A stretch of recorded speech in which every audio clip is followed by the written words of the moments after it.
ริญในธรรมและความผาสุกทางใจจงได้มาบังเกิดมีแก่ท่านสาธุชนคนดีผู้เจริญในศีลในธรรมทุกท่าน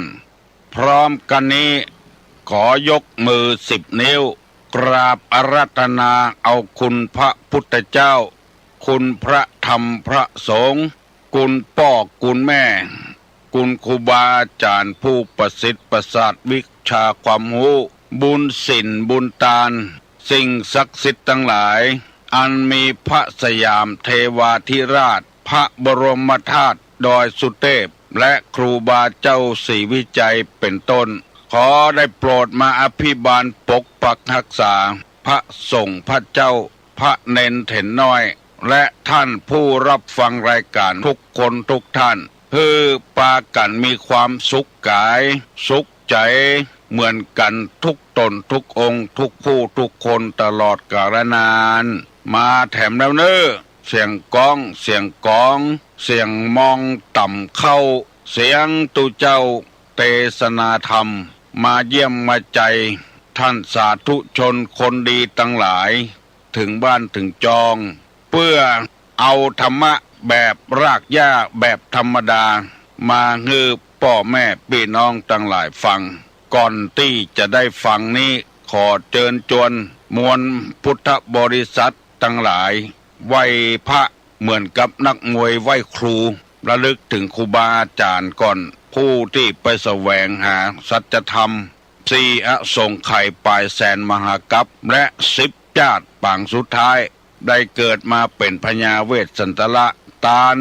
เข้าของทรัพย์สมบัติสละบัลลังก์ไปบวชเป็นพระฤาษีตาลเมียตาลลูกบำเพ็ญขนาดนักจนได้ตรัสรู้เฮาไหว้ครูบาอาจารย์เนี่ยก่อนเนออาลังหังสัมมาสัมพุทโธภควาพุทธังภวันตังอภิวาเทมิกราบสวากขาโตภควตาธัมโมธัมมังนัมสสามิกราบสุปฏิปันโนภควโตสาวกสังโฆสังฆังนะมามิกราบหันทัพไมยังพุทธัสสะภควโตบุพาภะคณะมะกะลังกะโลมาเสนะโมตัสสะภะคะวะโตอะระหะโตสัมมาสัมพุทธัสสะนะโมตัสสะภะคะวะโตอะระหะโตสัมมาสัมพุทธัสสะนะโมตัสสะภะคะวะโตอะระหะโตสัมมาสัมพุทธัสสะพุทธังสรณังกัจฉามิธัมมังสรณังกัจฉามิสังฆังสรณังกัจฉามิตุติยัมปิพุทธังสรณังกัจฉามิตุติยัมปิธัมมังสรณังกัจฉามิตุติยัมปิสังฆังสรณังกัจฉามิตติยัมปิพุทธังสรณังกัจฉามิตติยัมปิธัมมังสรณังกัจฉามิตติยัมปิสังฆังสรณังกัจฉามิอิติปิโสภะคะวาอะระหังสัมมาสัมพุทโธวิชชาจรณะสัมปันโนสุขโตโลกาวิทูอนุตตโลปุริสาธรรมสารถิสัทธาเทวมนุษสานังพุทโธภควาติสวากขาโตภควตาธัมโมสันติติโกอากาลิโกเอหิปัสสิโกโอปนะยิโกปัจจัตตังเวทิตโพวินยูหิติสุปฏิปันโนภควโตสาวกสังโฆ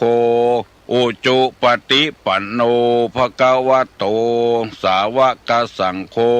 ญาญะปฏิปันโนภะคะวะโตสาวกสังโฆสามิจิปฏิปันโนภะคะวะโตสาวกสังโฆญาติตังจัตตาลิปุริสายุคานิอัฏฐปุริสาปุคลาเอสาภะคะวะโตสาวกสังโฆอาหุไนโยปาหุไนโยทักขิไนโยอัญจลิกาละนิโยอนุตตะลังปุญญเขตังโลกัสสาติกราบหนึ่งกราบสองกราบสามกาเลนะธรรมัสสวนังเอตัมมังคละมุตตมังการฟังธรรมตามการเวลาเป็นมงคลอันประเสริฐมาแล้วเนอะเสียงก้องเสียงก้องเสียงมองต่ำเข้าเสียงตุเจ้าเทศนาธรรมมาแล้วมาถึงบ้านมาถึงเฮือนมาถึงในวัดมาถึงในที่นอนมาถึงในมุ้งในสุดถึงครัวเรือนถึงห้องน้ำมาถึงในรถมาถึงกุฏิกุฏางเพื่อให้พี่น้องทั้งหลายได้ฟังธรรมะอันเป็นอาหารทางจิตทางใจ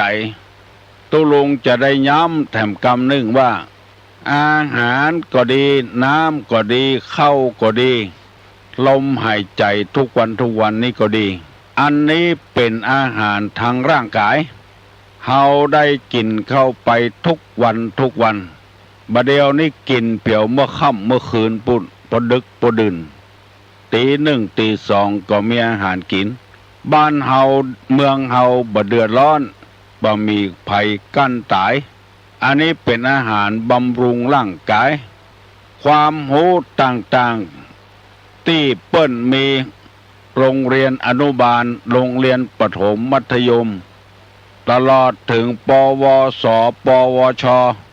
วิทยาลัยต่างๆช่างกลช่างยนต์ช่างวาดช่างแต้มช่างเขียนและมหาวิทยาลัยตั้งแต่ปริญญาตรีถึงปริญญาเอกมีหมดในบ้านเฮาเมืองเฮาจะเรียนอันหยังศึกษาอันหยังเป็นวิชาชีพสะดวกสบายทุกอย่างอันนี้เป็นอาหารเข้าทางสมองเอาก็บ่อึบบ่อยากบ่กั้นสักอย่างส่วนธรรมะนี่เป็นอาหารทางจิตทางใจในพระพุทธศาสนาของเฮานี่เน้นทางใจถ้าว่าคนเฮามีศีลมีธรรมแล้วบาหารแก้ตัวบาหารแก้ได้บาหารแก้หมู่แก้คณะโลกเฮาจะสันติภาพบ่ต้องรบราฆ่าฟันบั่นแตงกันทุกวันนี้ที่ฆ่าฟันบั่นแตงกันเพราะเหตุว่าบ่มีอาหารทางใจโลภแต่ตัณหันแต่ได้พิษกันเถียงกันหันแก้ตัวอาฆาตเครียดแค้นพยาบาททำไปเพื่อหวังเข้าปากเข้าท้องอย่างเดียวบ่หวังเพื่อความสุขความสมบูรณ์ของโลกของพลเมืองของโลกมกมุ่นอยู่ในทรัพย์สมบัติจนคณะนี้เรียกว่าวัตถุนิยมอยู่บ่ม่วนกันเพราะวัตถุนิยมนิยมของทรัพย์สมบัติเกินไปมีแล้วมีแถมเอาแล้วเอาแถมของเชื้อนั้นจะผิดกฎหมายบ้านกฎหมายเบืองผิดศีลผิดธรรมบ่เข้าใจเอากันซื่อๆจ้านะแล้วความเดือดร้อนวุ่นวายก็เกิดขึ้นเพราะคนเฮาขาดอาหารทางใจในพระพุทธภาษิตกล่าวไว้ว่ามโนบุพังคมะธรรมามโนเศรษฐามโนมายาแปลว่าธรรมทั้งหลายมีใจเป็นใหญ่ใจเป็นประธานสำเร็จที่ใจถ้าใจเฮามีศีลมีธรรมแล้วกายก็อย่าบับไปทำประพฤติชั่ว กำปากกำคอก็บกะเกะกะละลานไผถ้าใจบ่เต็มเปี่ยมด้วยคุณธรรมแล้วจะทำไปเลยเพราะขาดคุณธรรมซึ่งเป็นของจีรังและยั่งยืนตัวทุกอย่างอยู่ที่ใจถ้าใจมีศีลมีธรรมเพราะฉะนั้นตุลุงจึงเอาธรรมะมาประกาศให้พี่ให้น้องตั้งหลายฟังทุกวันขอให้คนเฮานั้นได้เอาธรรมะมาใส่ทางจิตทางใจคือหนักๆแล้วสันติภาพจะเกิดขึ้นในบ้านในครอบครัวในประเทศชาติบ้านเมืองถ้าบ้านหลังใดขาดคุณธรรมศีลธรรมบ่มีไอ้อย่างป้อนเข้าโรงงานมันก็จะวุ่นวายอย่างที่เอาหูเอาหันกันนอกอกนอกใจกันบ่เบ้อเพราะว่าบ่มีธรรมะป้อนเข้าโรงงานคือใจหมู่นี้เป็นต้นนายหลวงเปิ้นเคยพระราชทานโอวาทให้แก่เจ้าบ้านเจ้าเมืองว่ากระดุมเม็ดใดถ้าใส่ผิดกระดุมเม็ดต่อไปนั้นก็ผิดหมด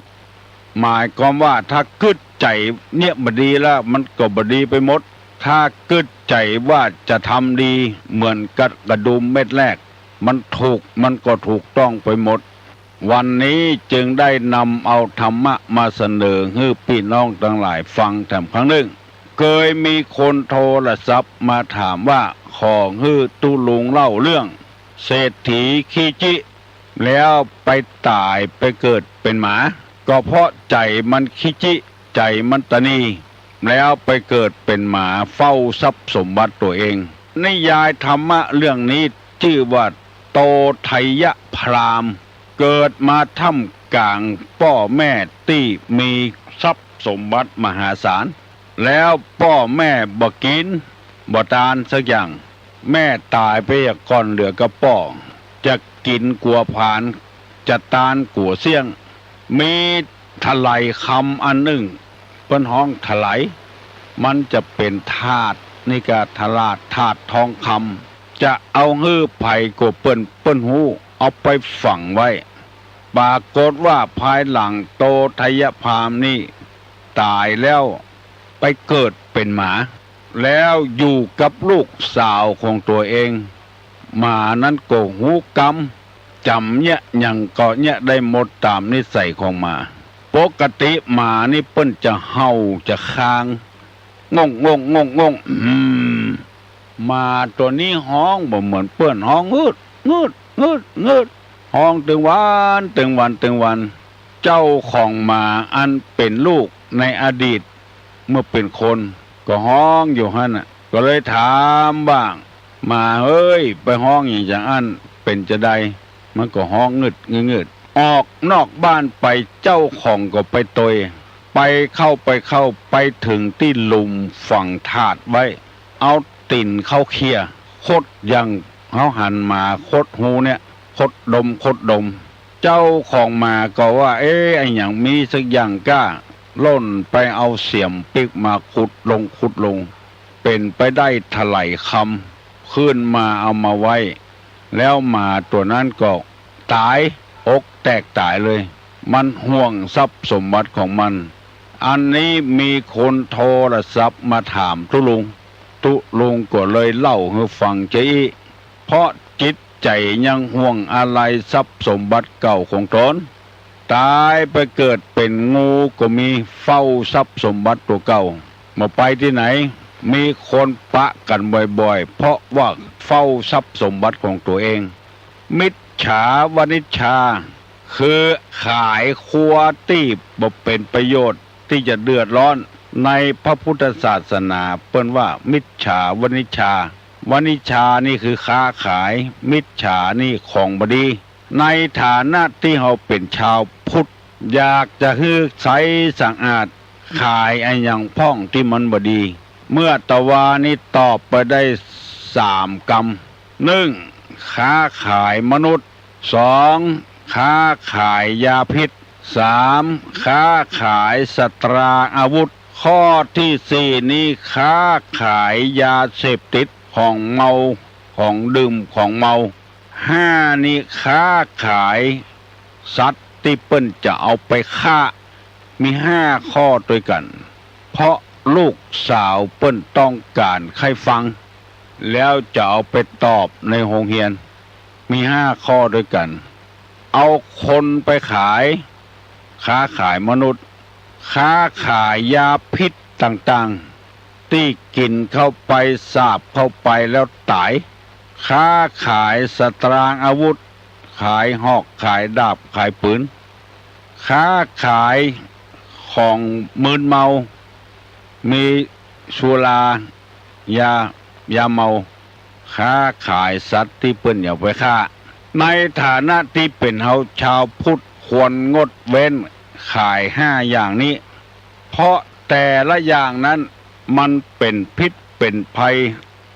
ล่อแหลมต่อชีวิตเป็นอย่างมากเอาคนไปขายจะไปขายด้วยวิธีใดก็ตาม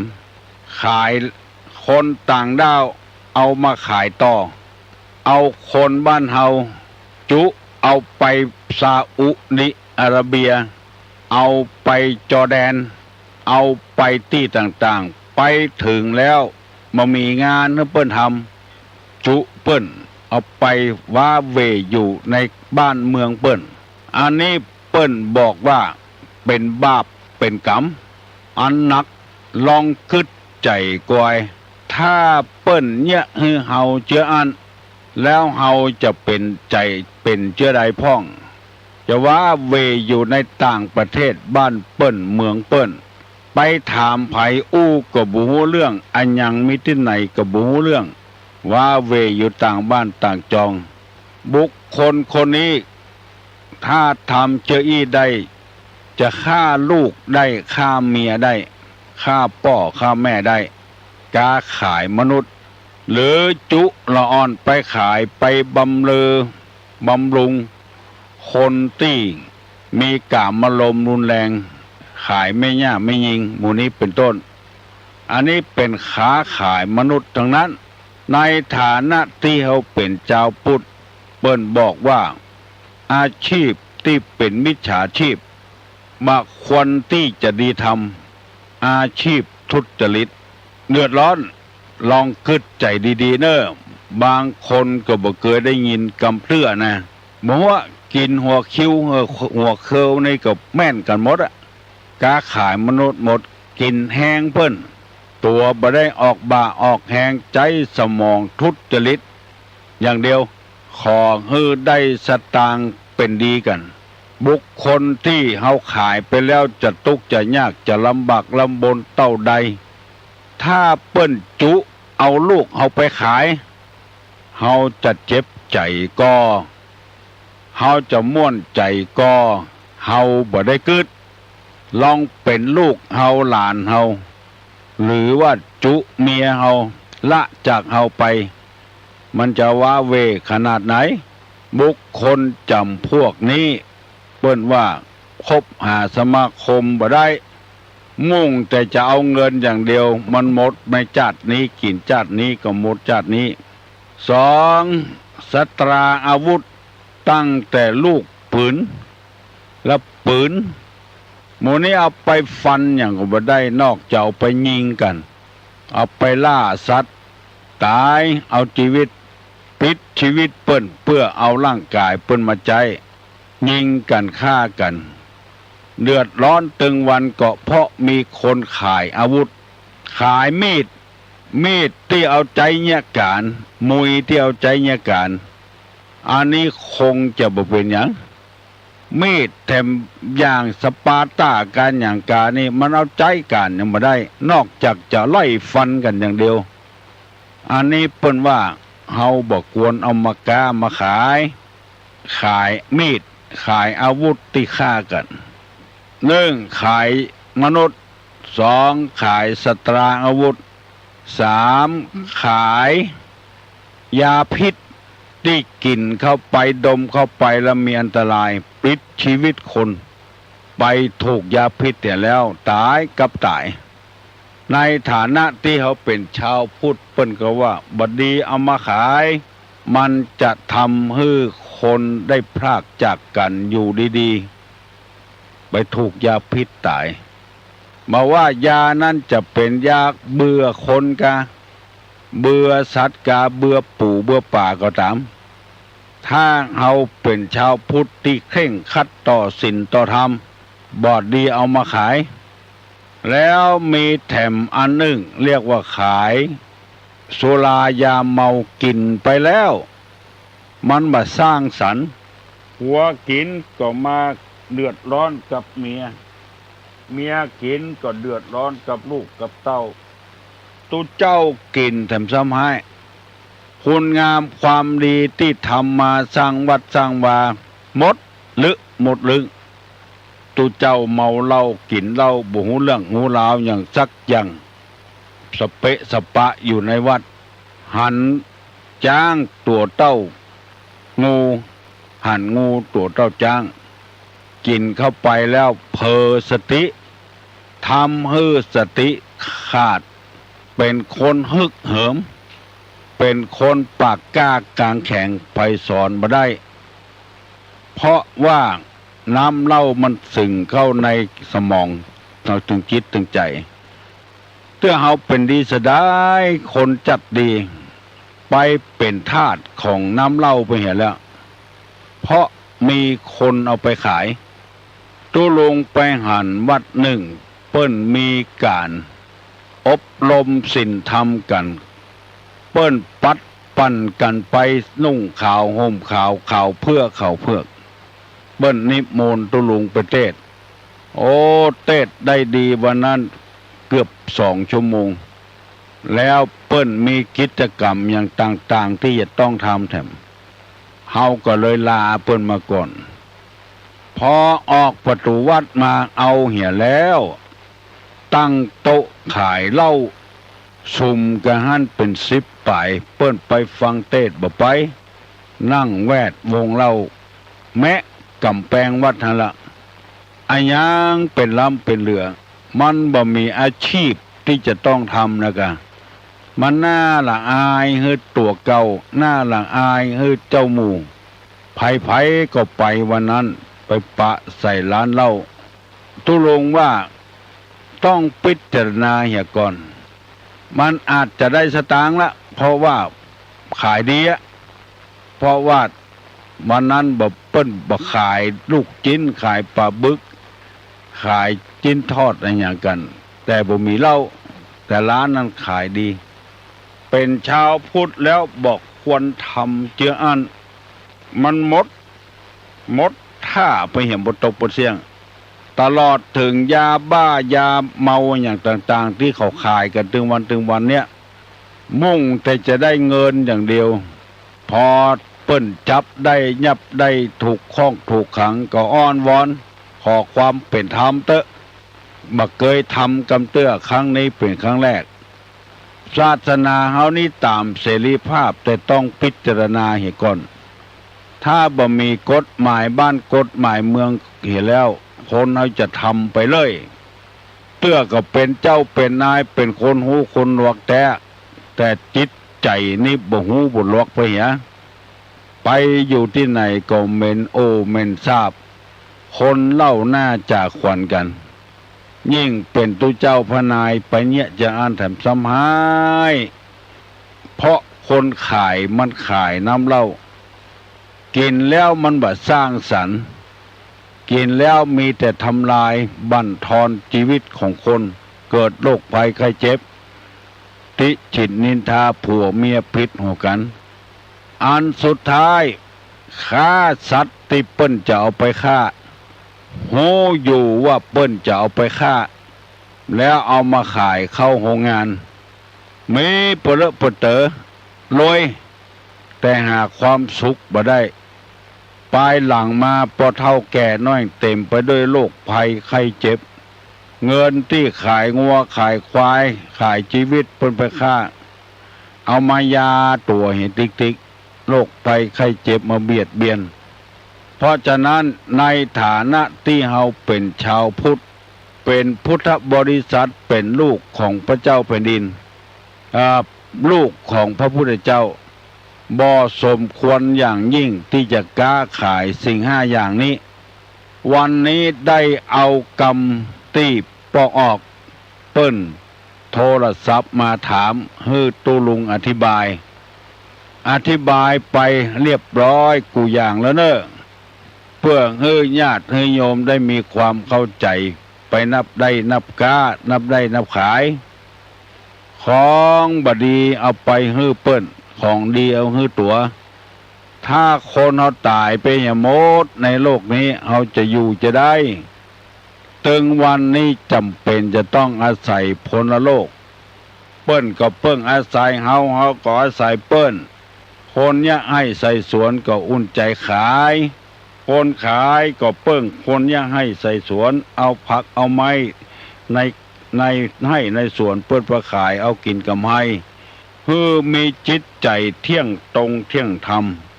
มันมีความจำเป็นที่คนเขาจะต้องศึกษาพระธรรมคำสอนตุลงได้นำมาเสนอพี่น้องทั้งหลายหันว่าผมควรที่เขาจะหลีกเว้นสิ่งเหล่านี้เหรอการขายถูกต้องตามศีลตามธรรมผักไม้ใส่เครือหมู่นี้เป็นอาหารการกินให้คนได้สร้างสรรค์ให้คนได้อยู่เย็นเป็นสุขต่อไปเพื่อให้วุฒิจำเริญใจสืบต่อไปเจริญก้าวหน้าอันนี้ก็ขอนำมาฝากมาฝังไว้ถ้าภายได้กล้าได้ขายหมอกพอหายพอดีก็ย่างได้ก็ไปกล้าขายอันอื่นเนี่ยถ้าย่างก็ได้ก็พอหายพอดีเหี่ยก่อนก็ออกไม่ออกอารมณ์ของเฮานี่มันมีอยู่หลายอารมณ์ด้วยกันฟังไปเรื่อยๆเนอะตุลงจะย่างเหี่ยก่อนเนอะวันนี้นะฟังดีๆก่อนแล้วมาอู้กันยกมือไหวเนอะขอให้อยู่ดีมีสุขอายุมันขวัญยืนหิมากาขึ้นมีโชคมีลาภเนอะสัพพโลคาวินิมุตโตสัพพสันตาปวัตสิโตสัพพเวระมติกันโตนิพพุโตจตุวังภวะสัพพิติโยวิวัชชันตุสัพพโรโควินาสตุมาเตภวะตวันตรายโยสุขีที่ขายุโกภวะอภิวาทนาสีลิสานิจังอุทธาปัจจายโนจัตตาโลธรรมาวัฏันติอายุวันโนสุขังปะลัง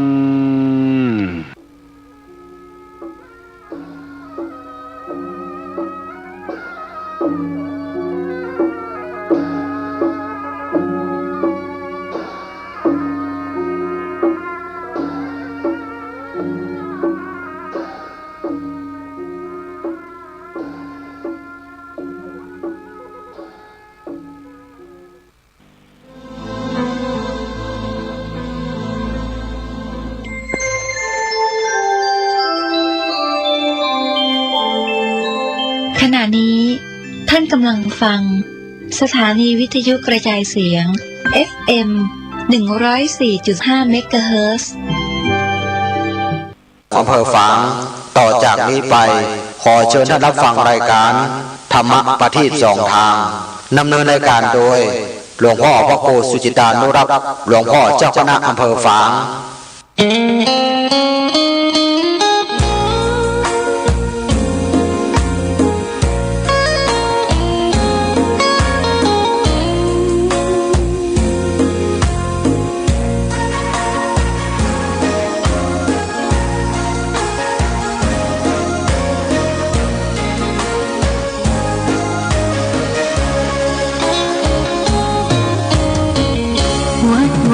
อารามเรืองรองท้องฟ้าสืบสานนานมานาเดินไทยวัดพระบาทอุดมน้ำบ่อสังเล่าขานกันมานานไกลศาสนายิ่งใหญ่ของชนชาวไทยพระพุทธบาทจำลองของพระสัมมา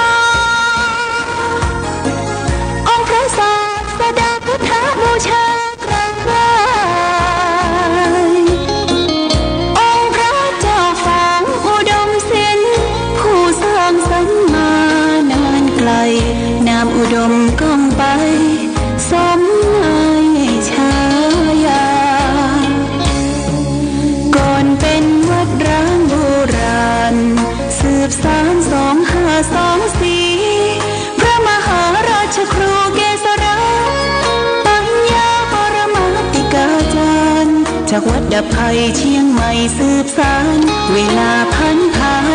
131 ปีนานไกลวัดพระบาทอุดมรุ่งเรืองงามตาเจ้าน้อยบุญธรรมสร้างเมืองเชียงใหม่ปกครองเมืองฟ้าทุ่มเทแรงกายแรงใจทุกชาติพันธุ์รวมใจรักษามัคคี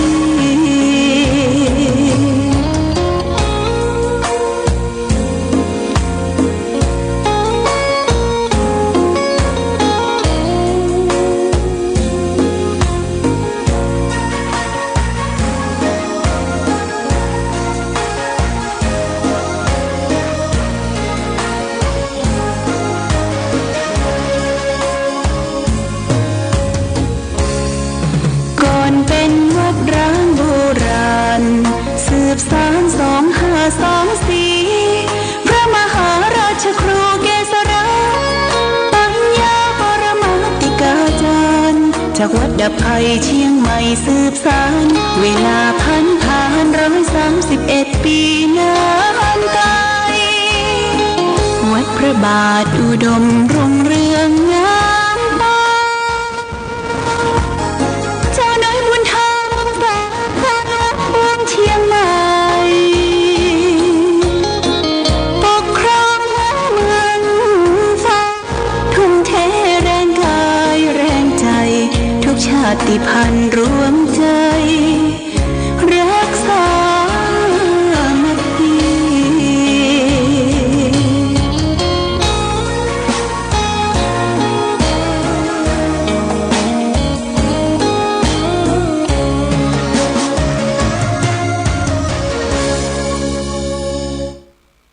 เจริญสุข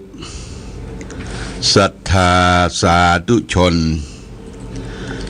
ญาติโยมท่านพุทธบริษัททั้งหลาย วันนี้รายการธรรมประทีปส่องต่าง ก็ได้มาพบปะกับพ่อแม่พี่น้องศรัทธาสาธุชนญาติโยมแห่งครั้งหนึ่ง วันนี้เป็นวันเสาร์ที่7เดือนมิถุนายนพุทธศักราช2568ซึ่งตรงกับเดือน7ใต้เดือน9เหนือขึ้น12ค่ำปีมะเสงงูเล็กวันนี้อากาศท้องถิ่นก็แจ่มแจ้งสดใสฟ้าฝนก็จางหายไป